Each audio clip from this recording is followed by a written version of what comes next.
जय श्री कृष्ण बच्चों, स्वागत है आज की ऑनलाइन क्लास में। और आज हम पढ़ रहे हैं भाषा और व्याकरण। आज का टॉपिक क्या है आपका?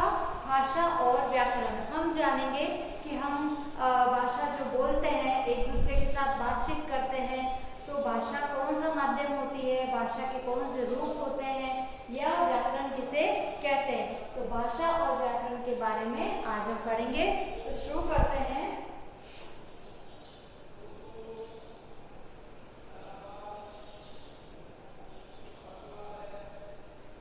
भाषा वह साधन है जिसके द्वारा मनुष्य अपने विचार बोलकर या लिखकर दूसरों तक पहुंचाता है और दूसरों के विचार सुनकर अथवा पढ़कर समझता है। भाषा क्या माध्यम है?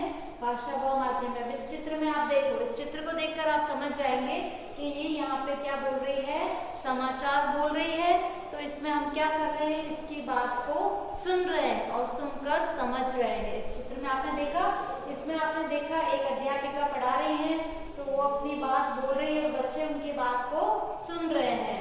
अगले दिन चित्र में अपन देखेंगे, इसमें आप देख रहे हैं एक व्यक्ति है, वो लिख रहा है, अपनी बात को लिखकर प्रकट कर रहा है। और यहाँ पे ये बच्चा जो है, ये जो ईमेल आई है, इसको पढ़कर समझ रहा है। तो यहाँ आपने अलग अलग माध्यम देखे कि इसमें क्या हो रहा है कि ये बोल रही है, ये भी यहाँ पे बोल रही है, ये यहाँ लिख रहे हैं, ये यहाँ इसको देखकर लिखकर टाइप कर रहे हैं। तो भाषा वह साधन है जिसके द्वारा मनुष्य अपने विचार दूसरों तक बोलकर या लिखकर पहुंचाते हैं। जैसे मैं अभी अपनी बात कह रही हूँ आपसे, तो मैं क्या कर रही हूँ? आपको बोलकर बता रही हूँ। तो ये मेरा क्या साधन है भाषा का? भाषा के द्वारा ही मैं आपको बोलकर समझा रही हूँ और आप अच्छे से सुन रहे हैं। इसमें इस चित्र में ये दोनों क्या कर रहे हैं? लिखकर समझा रहे हैं, इसमें ये बोल रहे हैं। आगे बढ़ते हैं।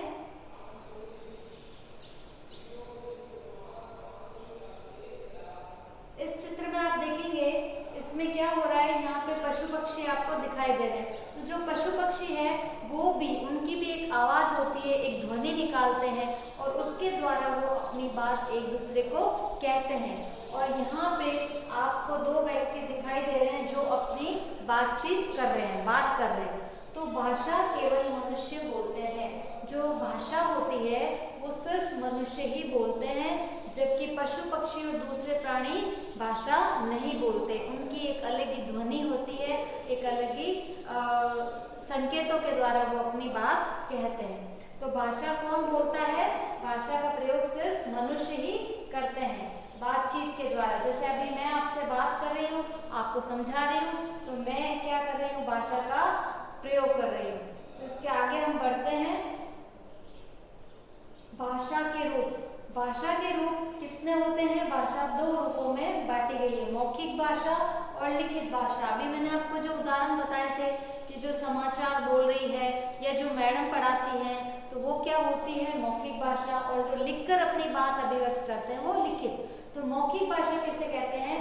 भाषा का वह रूप जिससे हम मुंह से बोलते हैं, जैसे अभी मैं बोल रही हूँ, और कानों से सुनकर समझते हैं, उसे क्या कहते हैं? हम मौखिक भाषा कहते हैं। जैसे इस चित्र में ये बातचीत कर रहे हैं, इसमें ये भाषण दे रहे हैं, इसमें ये कहानी सुना रही है और बच्चे सुन रहे हैं। तो जो बातचीत करना, भाषण देना या कहानी सुनाना व सुनना, ये क्या है? भाषा के मौखिक रूप, क्योंकि इसमें हम क्या कर रहे हैं? बोलकर अपने भावों की अभिव्यक्ति कर रहे हैं। तो जो बोल के अभिव्यक्ति की जाएगी उसे मौखिक। अब है भाषा का कौन सा रूप? लिखित भाषा। भाषा का वह रूप जिसे लिखकर प्रकट किया जाता है, लिखकर प्रकट किया जाता है और पढ़कर समझा जाए, उसे लिखित भाषा कहते हैं। अब इसके तीन उदाहरण आपके सामने हैं।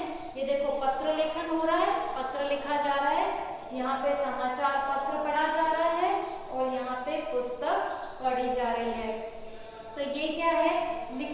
भाषा का वो रूप जिसे लिखकर प्रकट किया जाए और पढ़कर समझा जाए। पहले तो हमने अपनी बात को लिखा है और लिखकर फिर उसे पढ़कर समझा जाए, उसे लिखित भाषा कहते हैं। अब लिखित भाषा का उदाहरण क्या है? पत्र लेखन। ये पत्र लिखा गया, अब ये पत्र इन्होंने लिखा है, जिसे भी लिखा है वो उसको पढ़ेगा और इसने क्या किया? अपने लिखकर अपने भावों की अभिव्यक्ति की। यहाँ पे ये समाचार पत्र क्या हुआ, लिखित रूप से छपकर हमारे पास आया और हमने इसे पढ़ा कि इसमें क्या लिखा है।